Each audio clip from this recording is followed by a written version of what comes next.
வணக்கம். இன்றைக்கி நம்ம பார்க்க போகிற சமையல் ஒரு சிம்பிளான லஞ்ச் மெனு தான். வாங்க எப்படி செய்யலாங்கிறத பார்க்கலாம். இப்போ ஒரு கடாயை எடுத்துக்கலாம். இதில் வந்து எண்ணெய் சேர்த்துக்கலாம். கொஞ்சமாக எண்ணெய் விட்டுக்குங்க. நான் வந்து லாஸ்ட்டாக தான் தாளிக்க போகிறேன்.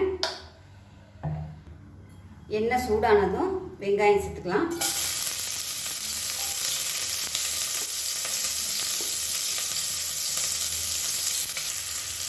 ரெண்டு பச்சை மிளகா வந்து நறுக்குனதை சேர்த்துக்கலாம்.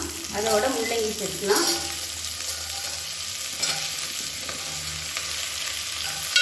சேர்த்துட்டு நல்லா வதக்கிக்கலாம்.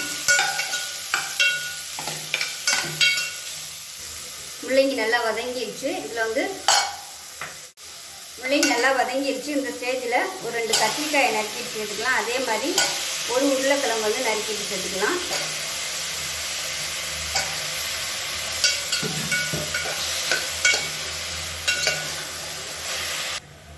ஒரு 2 நிமிஷம் வதக்கிட்டு சாம்பார் பொடி சேர்த்துக்கலாம். வீட்டில் வந்து நீங்கள் எது வச்சுருக்கீங்களோ அதை சேர்த்துக்கோங்க. சாம்பார் பொடி இல்லை குழம்பு பொடி எது வச்சுருந்தீங்கனாலும் சேர்த்துக்கோங்க. இந்த எண்ணெயில் லேசாக ஒரு 2 பரட்டி விட்டுக்கலாம். இப்போ இதில் ஒரு தக்காளி சேர்த்துக்கலாம். தக்காளி வந்து எவ்வளோ விருப்பமோ நீங்கள் அதுக்கு தகுந்த மாதிரி சேர்த்துக்கோங்க. நான் வந்து கம்மியாக தான் சேர்த்துருக்கேன் தக்காளி. இப்போ தேவையான அளவுக்கு உப்பு சேர்த்துக்கலாம். இப்போ இது வந்து வதங்கட்டும். இப்படி பார்த்தீங்கன்னா இந்த சைடு ஒரு குக்கர் வச்சுருக்கேன், சூடாகட்டும். குக்கர் சூடானதும் எண்ணெய் சேர்த்துக்கலாம்.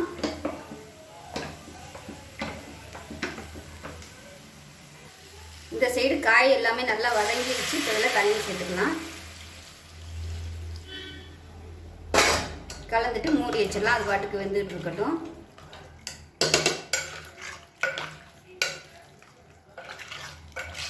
வேகட்டும். பத்தலைன்னா அதுக்கப்புறமா கூட கொஞ்சமாக தண்ணி சேர்த்துக்கலாம்.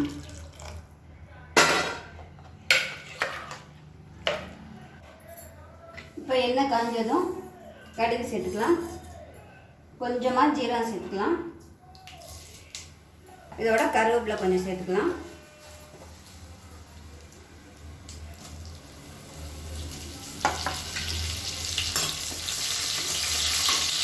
இப்போ இதில் வெங்காயம் சேர்த்துக்கலாம். நான் வந்து சின்ன வெங்காயம் யூஸ் பண்ணியிருக்கேன். இந்த பெரிய வெங்காயம் யூஸ் பண்ணுறதுனால யூஸ் பண்ணிக்கலாம்.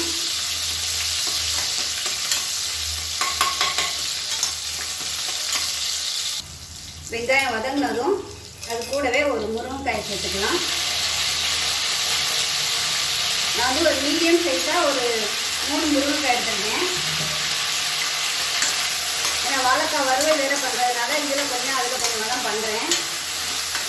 இந்த எண்ணெயில் வந்து இந்த முருங்கைக்காயை வதக்கி விட்டுக்கலாம். கொஞ்சம் நேரம் இப்படியே வதங்கட்டும். இந்த முருங்கைக்காய்க்கு மஞ்சள் தூள் சேர்த்துக்கலாம் கொஞ்சமாக.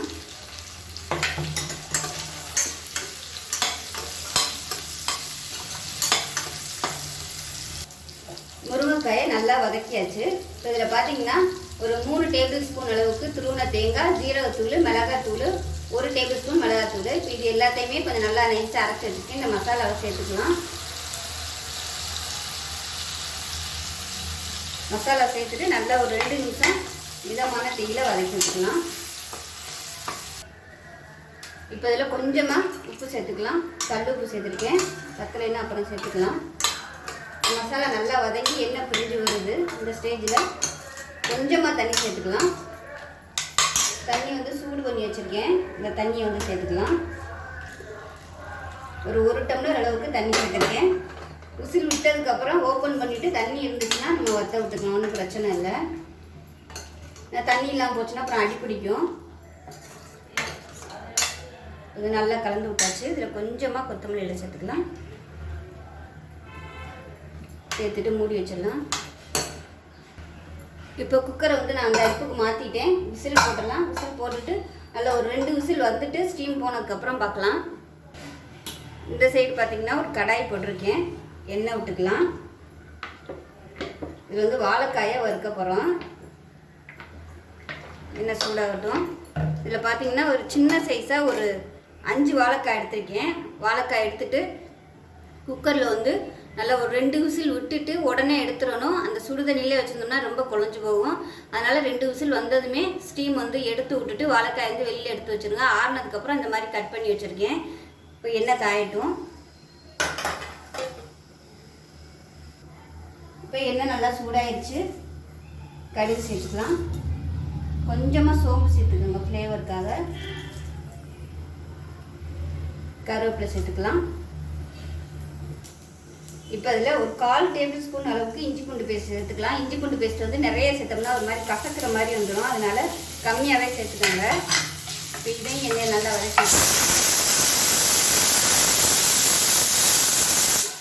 வந்து முருங்கைக்காய் வந்து நல்லா ஒரு 2லேருந்து ஒரு 3 விசில் விட்டுட்டாங்க. இப்போ 3 விசில் வந்துருச்சு. இப்போ அமர்த்திட்டேன். நல்லா ஸ்டீம் போகட்டும்.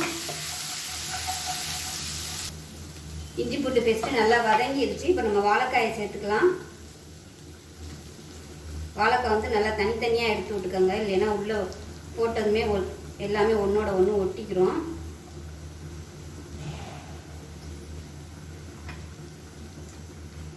எல்லாத்தையுமே இதில் சேர்த்துடலாம். ரொம்ப குழைய விடாமல் பார்த்துக்கோங்க.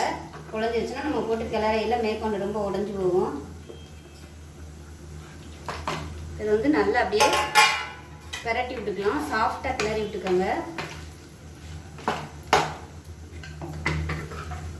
இந்த எண்ணெய் வந்து நல்லா கோட்டாகிற மாதிரி எல்லாத்தையும் நல்லா பரட்டி விட்டுக்கோங்க. இப்போ நம்ம அடுத்து பொடியெல்லாம் போட போகிறோம். பொடி போடையில் எண்ணெய் வந்து நல்லா அப்படியே ட்ரை ஆயிரும். பத்தலைன்னா நீங்கள் எண்ணெய் சேர்த்துக்கலாம்.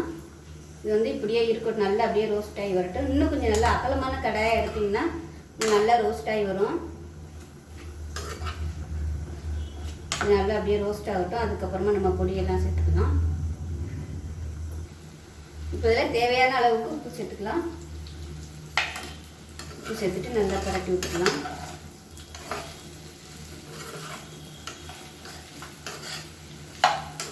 ஒவ்வொரு பீஸும் நல்லா அப்படியே ரோஸ்ட் ஆகி வரணும். அதுக்கப்புறமா தான் பொடி போடணும். இப்போயே பொடி போட்டோம்னா பொடி வந்து லாஸ்ட்டாக ரொம்ப கருகி போன மாதிரி ஆயிடும். அதனால நல்லா ரோஸ்ட் பண்ணிவிட்டு அதுக்கப்புறமா பொடியில் சேர்த்துக்கலாம். இந்த சைடு சாம்பார் எப்படி இருக்குன்னு பார்த்துக்கலாம். இப்போ இதில் பார்த்தீங்கன்னா முள்ளங்கி காய்கறி எல்லாமே வந்துருச்சு. நான் வந்து முன்னாடியே பருப்பு வேக விட்டு எடுத்து வச்சுட்டேன். இப்போ அந்த பருப்பு வந்து சேர்த்துக்கலாம்.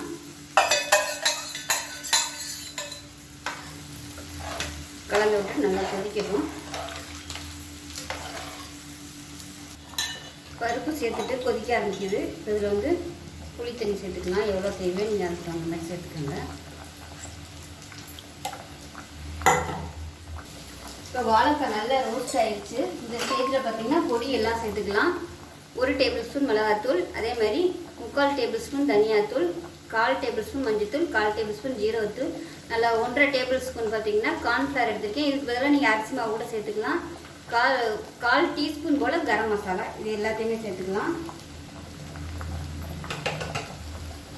சேர்த்து விட்டுட்டு நல்லா பரட்டி விட்டுக்கலாம். இந்த மசாலா வந்து எல்லாத்துலேயும் நல்லா போட்டாகிற மாதிரி பரட்டி விட்டுக்கலாம். இந்த ஸ்டேஜில் வந்து உங்களுக்கு எண்ணெய் பத்தாத மாதிரி ரொம்ப ட்ரை ஆகும். தேவைப்படுச்சுன்னா நீங்கள் எண்ணெய் சேர்த்துக்கலாம்.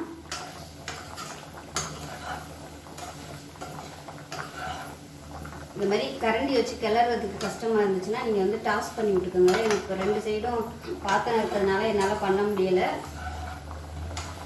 டாஸ் பண்ணிங்கன்னா உங்களுக்கு வந்து அது உடையாது. காரம் வந்து கொஞ்சம் கூடவே சேர்த்துக்கோங்க. அப்போ தான் நல்லாயிருக்கும் இந்த வறுவல். எண்ணெய் பத்தாமல் இருக்குது, கொஞ்சமாக எண்ணெய் சேர்த்துக்கோங்க.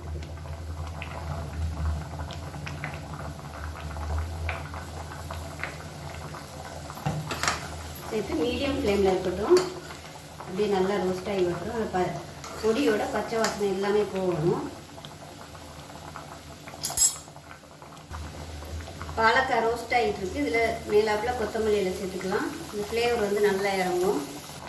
பார்த்தீங்கன்னா வாழைக்காய் நல்லா ரோஸ்ட் ஆகிட்டுருக்கு. டேஸ்ட் பண்ணி பாருங்கள். உப்பு காரம்லாம் கரெக்டாக இருக்கான்னு. பத்தலைனா உப்பு சேர்த்துக்கலாம். காரமும் கம்மியாக இருந்துச்சுன்னா நீங்கள் மேலாப்பில் வந்து மிளகாத்தூள் வந்து தூவிக்குங்க. இப்போ நான் காரம் கம்மியாக இருந்ததுனால கொஞ்சம் தூவிருக்கேன். இப்போ இது வந்து நல்லா ரோஸ்ட் ஆகட்டும். இந்த சைடு பார்த்தீங்கன்னா சாம்பார் ரெடி ஆயிடுச்சு. இப்போ வந்து தாளிச்சு விட்றலாம். தாளிச்சுட்டு பார்க்கலாம். இப்போ சாம்பாருக்கு தாளிச்சதை சேர்த்துடலாம்.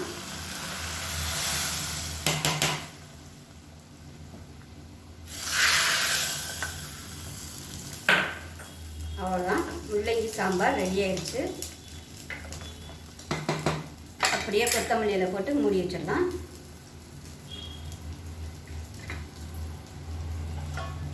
நமக்கு சாம்பார் ரெடி ஆயிடுச்சு. இந்த சைடு பார்த்தீங்கன்னா வாழைக்காய் வந்து அமர்த்திட்டேன், பாருங்கள் எப்படி இருக்குன்னு. நல்லா அருமையாக சூப்பராக இருக்கும். இது வந்து கொஞ்சமாக பண்ணிங்கன்னா உங்களுக்கு நல்ல ரோஸ்ட் ஆகி வரும். இப்போ நான் வந்து நிறைய சேர்த்துட்டேன், அதனால் அப்படி இருக்குது. மாமியார் வந்து ஊரில் இருந்து கொடுத்து விட்ருந்தாங்க. இது ரொம்ப நாளும் ஃப்ரிட்ஜிலையும் வச்சுக்க முடியாது, சீக்கிரமாகவே பழுத்து போயிடும். அதனால் நான் வந்து எல்லாத்தையுமே போட்டேன். ஸோ வாழைக்காய் நான் வீட்டில் நல்லா விரும்பி சாப்பிடுவாங்கங்கிறதுக்காக நான் நிறையவே போட்டேன். இப்போ வந்து அமர்த்திட்டேன், கேஸ் அமர்த்திட்டேன். நமக்கு வாழைக்காய் வறுவல் வந்து ரெடி ஆயிடுச்சு. இப்போ முருங்கைக்காய் பொரியல் வந்து எப்படி இருக்குன்னு பார்க்கலாம். பாருங்கள், முருங்கைக்காய் பொரியல் சூப்பராக ரெடி ஆயிடுச்சு. இது கொஞ்சம் தண்ணியாக இருக்குது, அதனால் நம்ம கேஸ் ஆன் பண்ணிவிட்டு கொஞ்சம் வற்ற விட்டுக்கலாம். வந்து டேஸ்ட் பண்ணி பார்த்துக்கோங்க, உப்பெல்லாம் கரெக்டாக இருக்கான்னு. பத்தலைன்னா நீங்கள் போட்டுட்டு கொதிக்க விட்டுக்கோங்க. கொஞ்சம் வத்துச்சுனா தான் அந்த மசாலா எல்லாமே நல்லா அப்படியே பரட்டினாப்பில் வரும். உப்பு கொஞ்சம் கம்மியாக இருக்குது, அதனால் உப்பு சேர்த்துக்கலாம். மீடியமான ஃப்ளேமில் இருக்கட்டும், ஏன்னா டக்குன்னு வந்து ட்ரை ஆயிரும். தேங்காய் ஊற்றிருக்கனால சீக்கிரமாகவே ட்ரை ஆயிரும். அதனால் மீடியம் ஃப்ளேமில் கொதிக்கட்டும். இப்போ பாருங்கள், மசாலா நல்லா ட்ரை ஆயிடுச்சு. இது ஆறுச்சுன்னா உங்களுக்கு நல்லா கரெக்டாக வந்துடும். இப்போ வந்து அமர்த்திடலாம். முருங்கைக்காய் மசாலா பொரியல் ரெடி ஆயிடுச்சு. இப்போ சாதமும் வச்சாச்சு, ரெடி ஆகட்டும். இப்போ பாருங்கள், சாதம், முள்ளங்கி, கத்திரிக்காய், உருளைக்கிழங்கு போட்டு சாம்பார், வாழைக்காய் வறுவல், முருங்கைக்காய் மசாலா பொரியல் எல்லாமே சூப்பராக ரெடி ஆயிடுச்சு. இந்த காம்பினேஷன் பார்த்திங்கன்னா ரொம்ப அருமையாக இருக்கும். இந்த மாதிரி ஒரு தடவை வாழைக்காய் வறுவல் செஞ்சு பாருங்கள், சாப்பிட்றதுக்குலாம் காலி ஆயிரும், அவ்வளோ டேஸ்ட்டாக இருக்கும். ஸோ இந்த வீடியோ பிடிச்சிச்சின்னா லைக் பண்ணுங்கள், கமெண்ட் பண்ணுங்கள், சேனலை சப்ஸ்கிரைப் பண்ணுங்கள், பக்கத்தில் உள்ள பெல் பட்டனையும் ப்ரெஸ் பண்ணுங்கள். நன்றி.